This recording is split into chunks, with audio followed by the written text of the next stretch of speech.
The Kansas City Chiefs are currently on a mission to win a third consecutive Super Bowl, something which has never been done in the Super Bowl era. In this video, the fourth video in this series, we will look at the offensive linemen as they are currently constituted on the Kansas City Chiefs roster. We have already gone over the running backs, we have already gone over the tight ends, and we have already gone over the wide receivers. Now, looking at this 90-man roster for the Kansas City Chiefs, there are currently 15 offensive linemen on that roster. 15 offensive linemen, and 7 of them are rookies. 15 offensive linemen, 7 are approaching their first season of NFL football. Now, we can break things down even further than that because it doesn't stop there. The madness does not stop there. 15 offensive linemen, 7 rookies, 1 second-year man, Wanya Morris. 3 more of these players are still on their rookie contracts as they were drafted by the Kansas City Chiefs, those being Creed Humphrey, Trey Smith, and Lucas Niang. Now, there are 2 more players that are still on their first NFL contract, but they were acquired as UDFA and 1 as other. Those players, Mike Caliendo, signed as a UDFA, and Jason Godric was from the foreign exchange student program. Now, this leaves just 2 veterans on the Kansas City Chiefs. 2 true veterans, 2 players on their not first contracts, Joe Thuney and Jawaan Taylor. So the Chiefs are attempting, the Chiefs have won 2 consecutive Super Bowls. And they have a very young offensive line unit. When we start to look at what this might mean, what this might look like, how the Kansas City Chiefs offensive line might be constituted into the 2024 season, it might help to look back at last year's 53-man roster. The initial 53-man roster saw 10 offensive linemen as active members of the Kansas City Chiefs and another 3 members of the practice squad. Those practice squad players were Jason Godric and Darian Kennard at tackle, as well as Austin Ryder at center. This is a little bit more of the reason why I think Darian Kennard was being groomed into an offensive guard. That would have given them 1 offensive tackle, Jason Godric, 1 guard in Darian Kennard, and 1 center in Austin Ryder as the practice squad players. So when we look at the numbers overall, the Kansas City Chiefs 90-man roster does have 15 offensive linemen. Maybe they carry 10 of them into the season. 10 is a little bit of a bloated number, actually, for offensive linemen. I think Andy Reid is on record saying that you really hope to be able to get it done with 9. You hope that you have a little bit more versatility with those offensive linemen that you do have, and that 9 of them can be carried on the active roster because it gives you a little bit more space for other players. Whether that is going to be the case with this 2024 roster or not is yet to be seen, but we are going to be getting into these players on an individual by individual basis now, and I think what we're going to see is that the Chiefs might be able to get away with carrying 9 offensive linemen onto their active roster and maybe stashing another 4 onto their practice squad if need be. So in order to start looking at these in depth, I wanted to set this up a little bit differently than the running backs, tight ends, or wide receivers, because I think that there is quite a bit more going on in the difference between these positions. I think that ideally the wide receivers can line up at any of those 3 positions and hopefully get the job done. That's what Andy Reid seems to be aiming for. Normally there's no more than 1 running back on the field at a time, and I don't think there is differentiation between the actual category of tight end that the Kansas City Chiefs employ, except for Blake Bell, who is the Blake Bell tight end, but is no longer there, and I think will be replaced by Baylor Cupp. Now, This is roughly what I think the depth chart is going to look like going into week 1. I don't know if this is what the depth chart is going to look like going into, say, week 6. I am not sure that is the case. So we'll get this part out of the way real quick and up front. Joe Thuney, Creed Humphrey, and Trey Smith constitute the interior of that offensive line. Joe Thuney, obviously a stalwart on the offensive line here in Kansas City. He's also one of the more expensive pieces along that line. I think the Kansas City Chiefs are finally in position where they want to be working on someone in order to get out of underneath the Joe Thuney contract. He has done exquisitely in Kansas City what it is that he does, that is, play offensive guard. But he, as he has been something of a banknote for Brett Veach in re-signing and restructuring his contract, the cost of a Joe Thuney is absolutely astronomical for what you want to be paying an offensive guard. According to SpotTrack, the 2024 cap hit for Joe Thuney, an offensive guard, is $26.971 million. Now, don't get me wrong, I am absolutely elated that Joe Thuney is a Kansas City Chief. As long as he is, you do not have to ask any questions about the left guard position. That said, $26 million. Imagine your starting left guard was a good starting left guard and made $6 million per season. You free up $20 million and all of a sudden you start looking around and guys like Stefon Diggs are making $22.5 million per year. A good offensive guard plus Stefon Diggs, that would make this offense nearly unstoppable, one would imagine. But he is a Kansas City Chief, and he is collecting Super Bowl rings. Moving to the center position, I'm going to talk about Creed Humphrey and Trey Smith sort of as a unit because they came in on the same in the same draft class, pardon me. They are both entering the final year of their rookie contracts.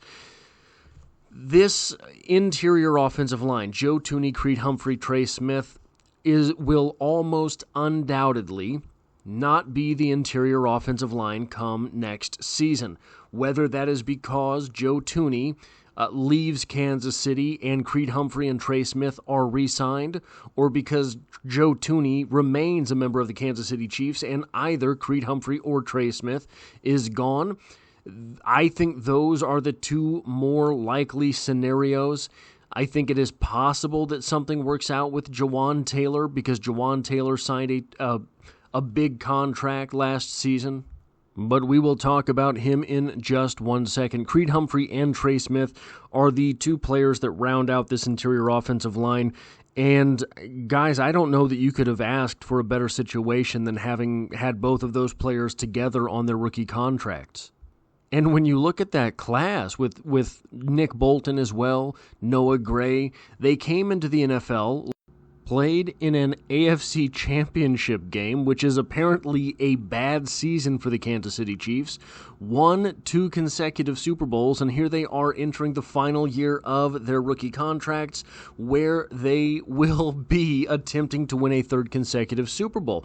The reason I think that you have seen such success with that draft class is that there were 3 immediate starters, and 2 of them were on the team's biggest weakness when that draft went into effect. That draft came after an alleged Super Bowl loss to the Tampa Bay Buccaneers. I don't remember it, guys. I don't know what's going on there. People keep saying we lost a Super Bowl somewhere along the way, and I just don't remember it. But the offensive line was, again, allegedly a very big deficit in that game. Well, the Chiefs just went out, signed a guy like Joe Thuney, drafted 2 other starters along the interior of the offensive line, and the thing has looked completely different ever since. Yes, there has been a little bit of a revolving door at the tackle spots.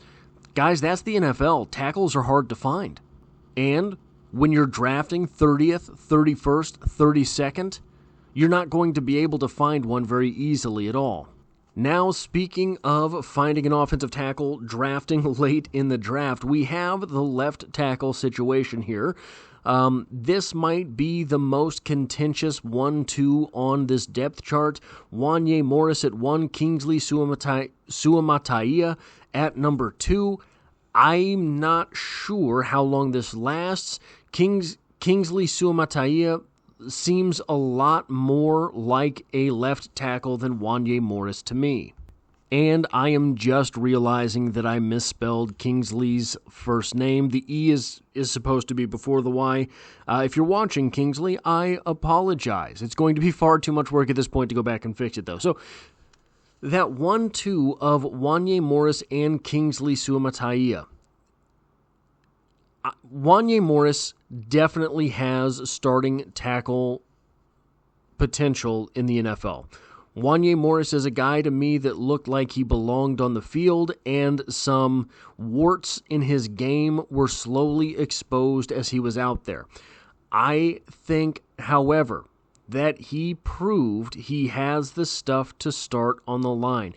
And I think that really what was impressive was how smart he was on the field. There was nothing that really outmatched him on an intelligence basis because he is a rookie, right? This was his first year in the NFL. He came out well prepared, knew what he was doing, went through all the right motions until some of his weaknesses started to get exposed, and it was very difficult for him to make adjustments after that. Kingsley Suamataia is someone who has the athleticism that maybe Wanya Morris lacks. Wanya Morris is more of a big, strong guy. That's why I would love to see him on the right side with Trey Smith at offensive guard, because then you have a natural, strong side of the offensive line. Jawaan Taylor over there is more of a finesse blocker than an absolute mauler. And if you had Wanya Morris, a mauler, next to Trey Smith, a mauler next to Creed Humphrey, who's a wrestling guy, guys, I think you would have a natural part of the offensive line that was a strength in the running game. You could run Isaiah Pacheco to that right side of the line 10 times a game, just knowing you're going to do it 10 times a game, whether you have luck or not, and it would create a mismatch for the offense. But right now, that is not what they are doing. They have Wanya Morris and Kingsley Suamataia, I think, are going to battle for the starting left tackle position.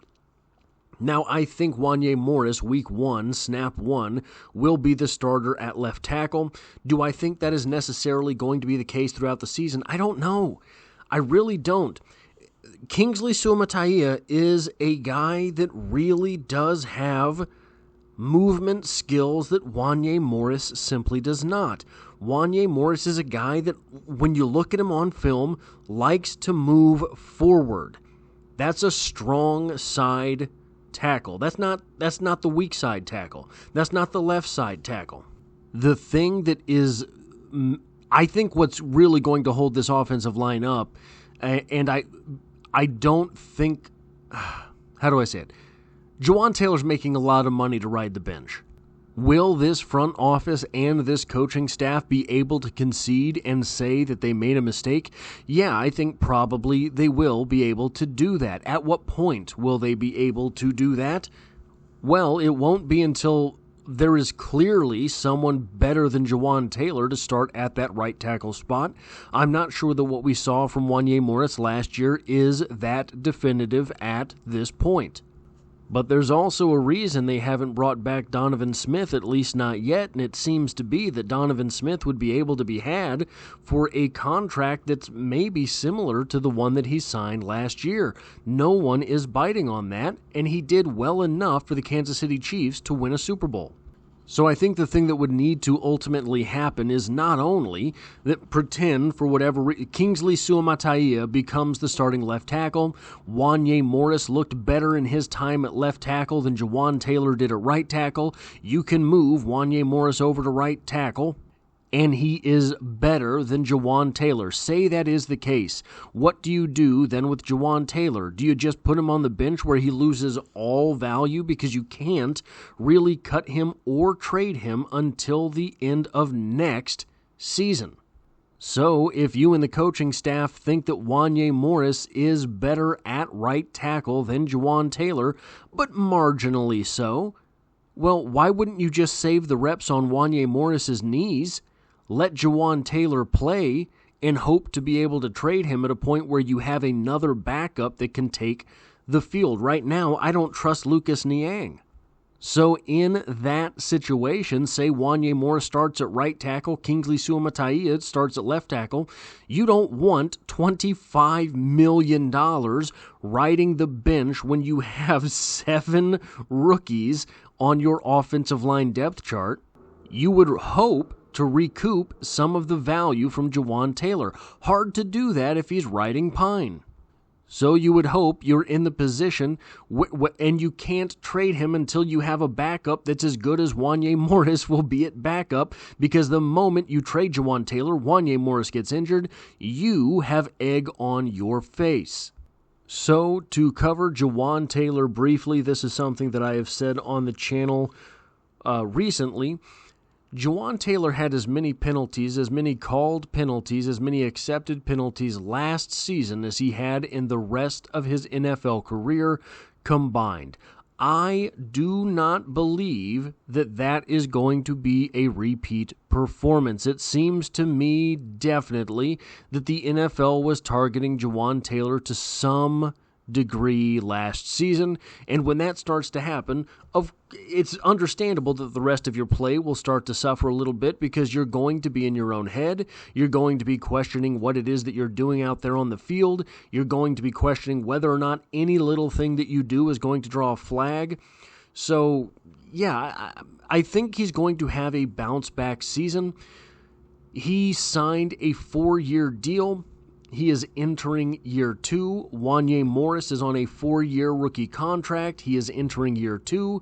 Kingsley Suamataia is on the first year of a 4-year contract. As long as 2 of these 3 names works out for the Kansas City Chiefs, and guys, I like Kingsley Suamataia. I'm really partial to Wanya Morris. Jawaan Taylor, I kind of want to see bounce, but I don't care which 2 names it is. I really don't. Any of these 2 names that end up working out, as long as 2 of these names end up working out, the Kansas City Chiefs are going to have an extremely solid offensive line this season, and if those 2 names that work out at offensive tackle, assuming that 2 of them do, are good, the Kansas City Chiefs will have 3 years minimum of offensive tackle coverage.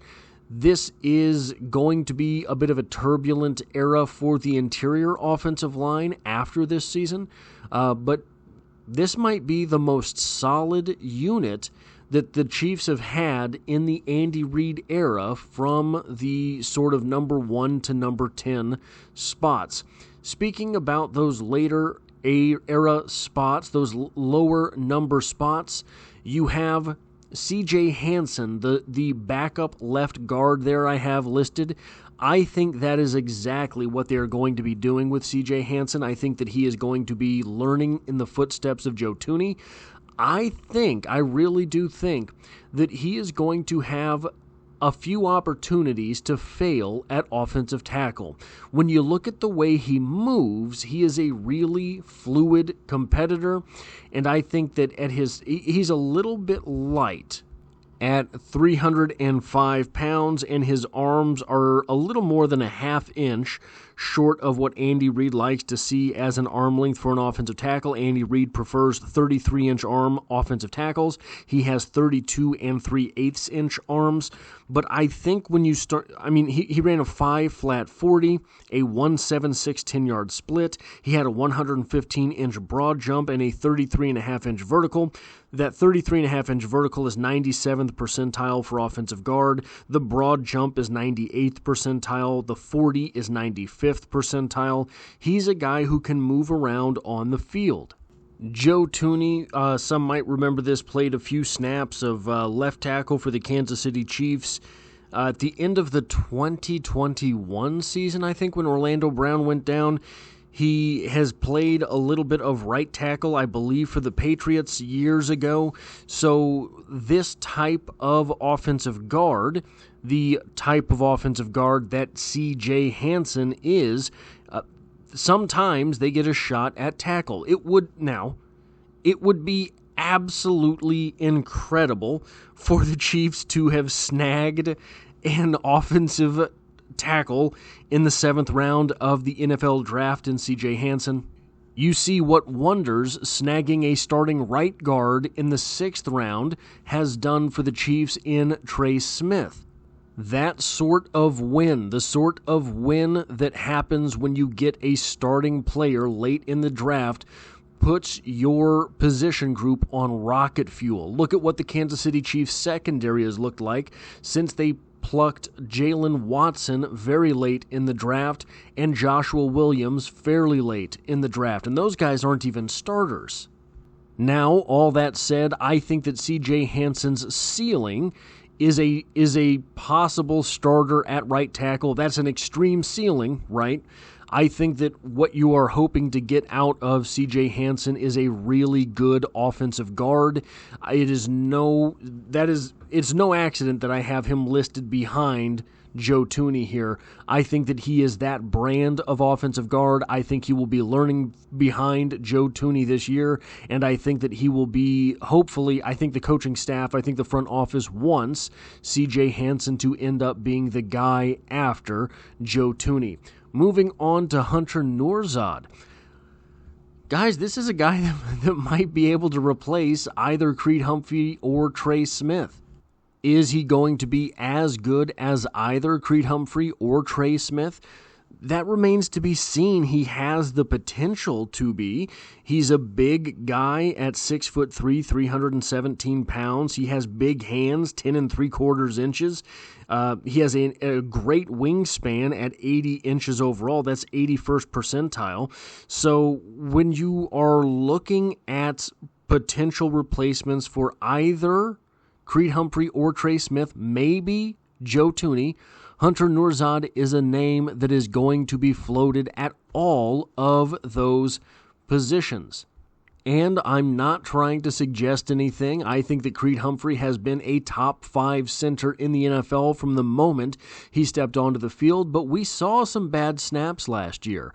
And it is no mystery to me why we started in the aftermath of those bad snaps, started hearing talk about, Creed Humphrey can play offensive guard. It's not really that Creed Humphrey has to play center. It seems to me that PR may have been buttering up for some potential moves here at the center spot.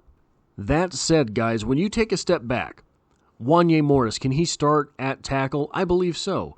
Joe Thuney, Creed Humphrey, Trey Smith have all proven they are legitimate starters and high-end starters at that in the NFL. So, check, check, check, check. Jawaan Taylor seems to me like a starter at tackle. I think he is going to bounce back from whatever it was that was ailing him last season. Confidence, the yips, anything that it was that was setting him off of his game, I think that is gone. I think that he proved in Jacksonville, if not last season, that he is a legitimate starter at offensive tackle. That's 5 quality starters.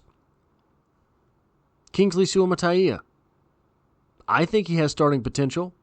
C.J. Hansen has very high-end offensive guard traits. Hunter Nourzad, he was not listed as the number 1 center by multiple publications in this previous NFL draft for no reason at all. Now you have 5 starters and 3 backups, 1 at each critical position. C.J. Hansen a guard, Hunter Nourzad a center and guard, Kingsley Suamataia a tackle, that probably have starting potential, starter-type stuff in the NFL. That's 8. That's 8 offensive linemen. The Chiefs carried 10 into the regular season last year. Now, here's the big question. Can you do it with 9? You could do it. If Kingsley Suamataia, CJ Hansen, and Hunter Nourzad are all who they look like they are, you could do it with 8 guys this season. That said, all 3 of those gentlemen are rookies. Do you want to be counting on that? So, say you decide to go with 9. Do you take in Mike Caliendo or Lucas Niang as the 9th man? You have 3 high upside offensive tackles. Lucas Niang has proven that he can start in the NFL, even if this was 19 years ago. It happened. It feels like we haven't seen Lucas. It feels like there's no way Lucas Niang is still on a rookie contract. Personally, I would aim towards Mike Caliendo if I were to carry 9 as opposed to Lucas Niang because of the upside on all of those offensive tackles. And if those 3 names can't get it done, then I think you need to bring in another name anyway. So Mike Caliendo to help... Now, Mike Caliendo is still young. He is a UDFA who is entering his 3rd season in the NFL. He spent all of his first season in the NFL on the Chiefs practice squad. I think that he is a legitimate guy at the guard position. I honestly thought that he was going to be drafted coming out of college. He fell through the draft and ended up as a UDFA for the Kansas City Chiefs. Last season, he played 64 offensive snaps for the Chiefs and another 36 special team snaps for the Kansas City Chiefs. So he has gotten on the field. You've been able to see a little bit of what he can do.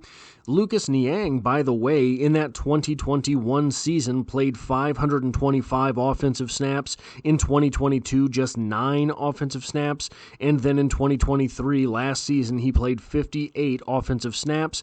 He played 47 special team snaps in 2021, 35 in 2022, and 60 last season.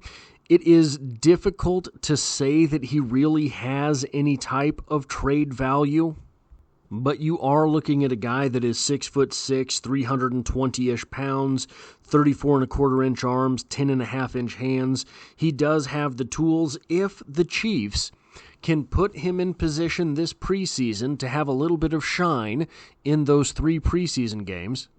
You get him some quality reps and show teams around the NFL that he is still a guy that can play a tackle position, possibly good enough to be a starter, and maybe you're able...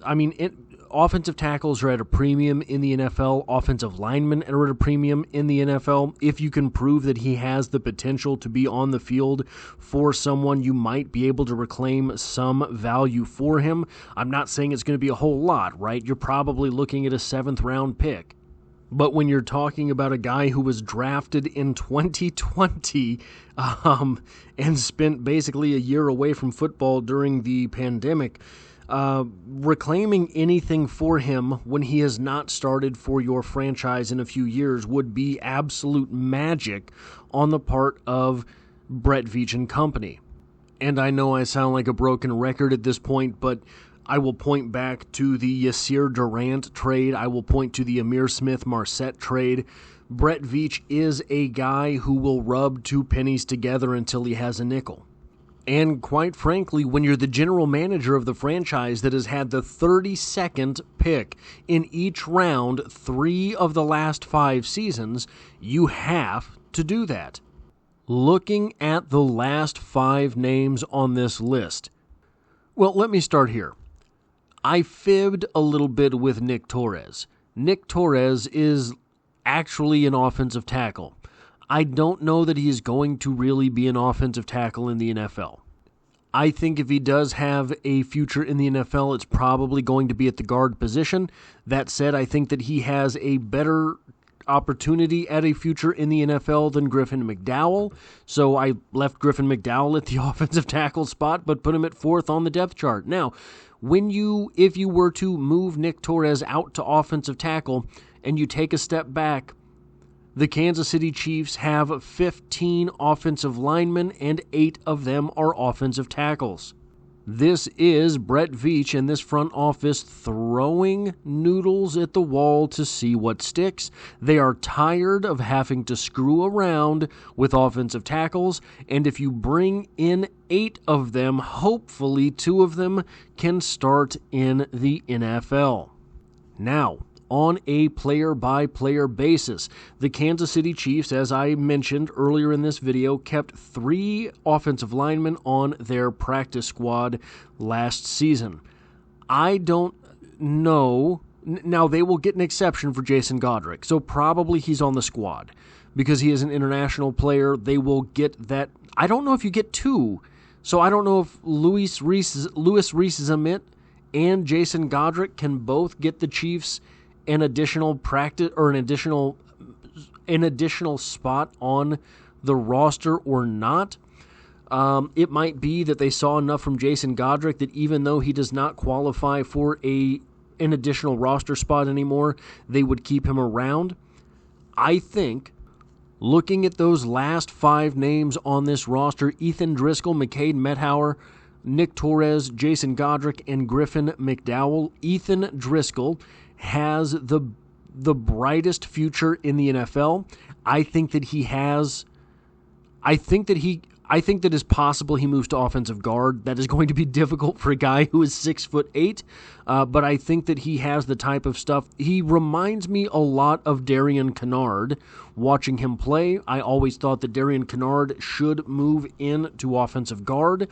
It is possible he will get that opportunity. He's with the Eagles now, I believe.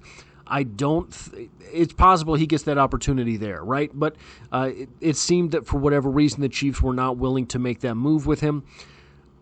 And I don't know what was happening on the practice squad, obviously, but it never materialized on the active roster. Ethan Driscoll has more tools than Darian Kinnard.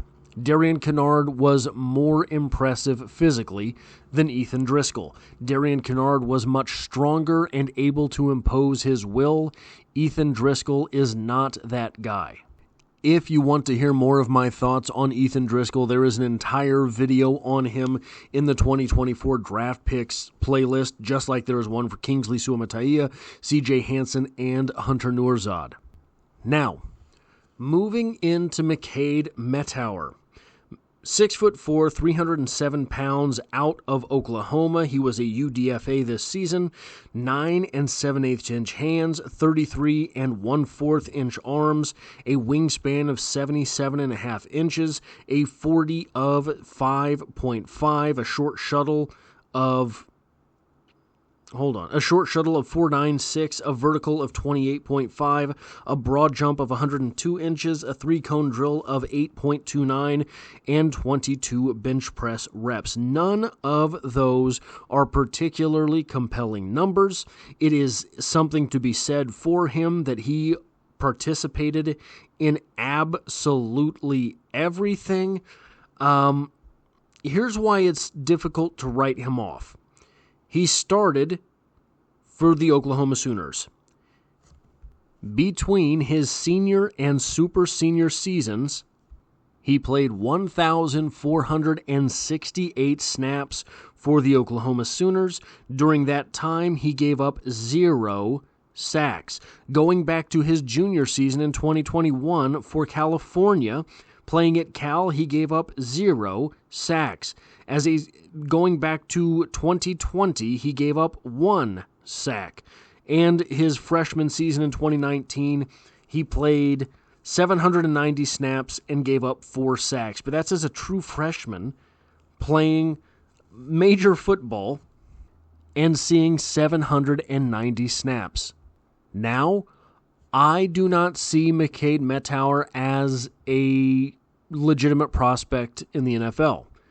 That said, guys with this type of grit, guys with this type of determination, guys with this type of chip on their shoulder, guys who play 1,400 plus snaps starting at Oklahoma, you don't write those guys off. Oklahoma, if nothing else, he comes into the NFL very well coached.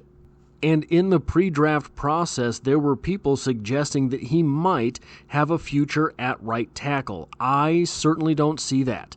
I think that his ceiling would be right guard. I don't know that I could see if he's starting. Here's the thing I'll say. If he's starting for your team, I think you're in trouble, right? I don't think he's a guy that you want to have starting at right guard, pardon me. But with a little seasoning, he does look, he might be a Mike Caliendo type guy. I think that Mike Caliendo is a legitimate guy on the roster. I think Mike Caliendo earned his stripes last season in limited reps. Mike Caliendo's a guy who, again, if he's your starter, you're probably in trouble.